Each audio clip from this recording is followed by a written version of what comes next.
ಓಂ ಶಾಂತಿ. ಮುರಳಿಯ ದಿನಾಂಕ 25/6/2026. ಪ್ರಾತಃ ಮುರಳಿ ಬಾಪ್ದಾದ ಮಧುಬನ. ತಂದೆಯು ತಿಳಿಸುತ್ತಾರೆ, ಮಧುರ ಮಕ್ಕಳೇ, ಪಾವನರಾಗಲು ಒಂದು ಉಪಾಯ ಮಾತ್ರ ಇದೆ, ತಂದೆಯ ನೆನಪು. ನೆನಪಿನ ಪರಿಶ್ರಮವೇ ಅಂತ್ಯದಲ್ಲಿ ಕೆಲಸಕ್ಕೆ ಬರುವುದು. ಪ್ರಶ್ನೆ: ಸಂಗಮದಲ್ಲಿ ಯಾವ ತಿಲಕವನ್ನು ಇಡುತ್ತೀರೆಂದರೆ ಸ್ವರ್ಗದ ರಾಜ್ಯ ಭಾಗ್ಯದ ತಿಲಕವು ಪ್ರಾಪ್ತಿಯಾಗುವುದು. ಸಂಗಮದಲ್ಲಿ ಯಾವ ತಿಲಕವನ್ನು ಇಡುತ್ತೀರೆಂದರೆ ಸ್ವರ್ಗದ ರಾಜ್ಯ ಭಾಗ್ಯದ ತಿಲಕವು ಪ್ರಾಪ್ತಿಯಾಗುವುದು. ಉತ್ತರ: ಸಂಗಮದಲ್ಲಿ ಇದೇ ತಿಲಕವನ್ನಿಡಿ. ನಾನಾತ್ಮನು ಬಿಂದುವಾಗಿದ್ದೇನೆ, ನಾನು ಶರೀರವಲ್ಲ. ಆಂತರ್ಯದಲ್ಲಿ ಇದೇ ಇರಬೇಕು, ನಾನು ಆತ್ಮನಾಗಿದ್ದೇನೆ. ನಾವು ತಂದೆಯಿಂದ ಆಸ್ತಿಯನ್ನು ಪಡೆಯಬೇಕಾಗಿದೆ. ತಂದೆಯೂ ಬಿಂದುವಾಗಿದ್ದಾರೆ, ನಾವು ಬಿಂದುವಾಗಿದ್ದೇವೆ. ಈ ತಿಲಕದಿಂದ ಸ್ವರ್ಗದ ರಾಜ್ಯ ಭಾಗ್ಯದ ತಿಲಕವು ಪ್ರಾಪ್ತಿಯಾಗುವುದು. ತಂದೆ ಹೇಳುತ್ತಾರೆ, ನಾನು ಗ್ಯಾರಂಟಿ ಕೊಡುತ್ತೇನೆ, ನೀವು ನೆನಪು ಮಾಡಿ, ಆಗ ಅರ್ಧ ಕಲ್ಪಕ್ಕಾಗಿ ಅಳುವುದರಿಂದ ಮುಕ್ತರಾಗಿ ಬಿಡುತ್ತೀರಿ. ಮಧುರಾತಿ ಮಧುರ ಅಗಲಿ ಹೋಗಿ ಮರಳಿ ಸಿಕ್ಕಿರುವ ಮಕ್ಕಳ ಪ್ರತಿ ಮಾತಾಪಿತಾ ಬಾಪ್ದಾದಾರವರ ನೆನಪು, ಪ್ರೀತಿ ಹಾಗೂ ಸುಪ್ರಭಾತ. ಆತ್ಮೀಕ ಮಕ್ಕಳಿಗೆ ಆತ್ಮೀಕ ತಂದೆಯ ನಮಸ್ತೆ.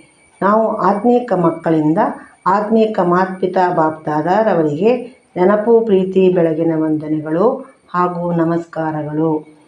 ಧಾರಣೆಗಾಗಿ ಮುಖ್ಯ ಸಾರ. ಮೊದಲನೇ ಪಾಯಿಂಟು: ಹೊರಗಿನ ವ್ಯರ್ಥ ವಿಚಾರಗಳನ್ನು ಬಿಟ್ಟು ಏಕಾಂತದಲ್ಲಿ ಕುಳಿತು ತಂದೆಯನ್ನು ನೆನಪು ಮಾಡುವ ಪರಿಶ್ರಮ ಪಡಬೇಕಾಗಿದೆ. ಎರಡನೇ ಪಾಯಿಂಟು: ಬೆಳಿಗ್ಗೆ ವಿಚಾರ ಸಾಗರ ಮಂಥನ ಮಾಡಬೇಕು ಮತ್ತು ಚಾರ್ಟನ್ನು ನೋಡಿಕೊಳ್ಳಬೇಕು. ಹೇಗೆ ಭಕ್ತಿ ಮಾರ್ಗದಲ್ಲಿ ದಾನ ಪುಣ್ಯದ ಮಹತ್ವಿಕೆ ಇದೆಯೋ ಹಾಗೆಯೇ ಜ್ಞಾನ ಮಾರ್ಗದಲ್ಲಿ ನೆನಪಿನ ಮಹತ್ವಿಕೆ ಇದೆ. ನೆನಪಿನಿಂದ ಆತ್ಮವನ್ನು ಎವರ್ ಬೆಲ್ದಿಯನ್ನಾಗಿ ಮಾಡಿಕೊಳ್ಳಬೇಕು. ಅಶರೀರಿಯಾಗುವ ಅಭ್ಯಾಸ ಮಾಡಬೇಕು. ವರದಾನ: ಕಂಬೈನ್ಡ್ ರೂಪದ ಸೇವೆಯ ಮೂಲಕ ಆತ್ಮರನ್ನು ಸಮೀಪ ಸಂಬಂಧದಲ್ಲಿ ಕರೆತರುವಂತಹ ಕಂಬೈನ್ಡ್ ರೂಪಧಾರಿ ಭವ.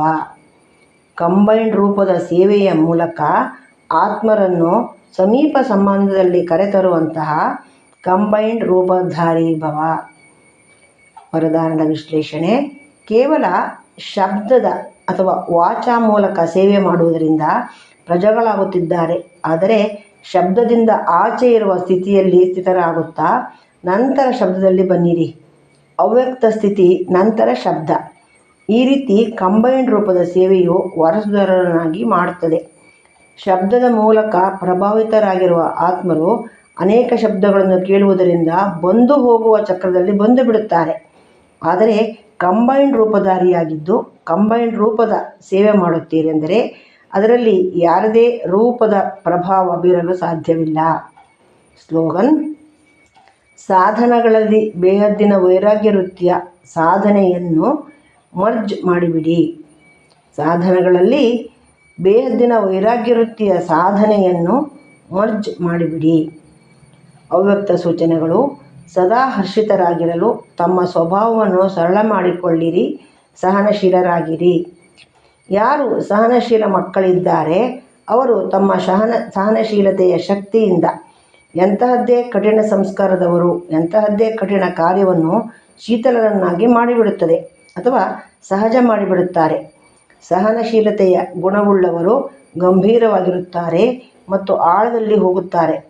ಅವರು ಎಂದೂ ಗಾಬರಿಯಾಗುವುದಿಲ್ಲ. ಆಳದಲ್ಲಿ ಹೋಗಿ ಸಫಲತೆಯನ್ನು ಪ್ರಾಪ್ತಿ ಮಾಡಿಕೊಳ್ಳುತ್ತಾರೆ. ಓಂ ಶಾಂತಿ.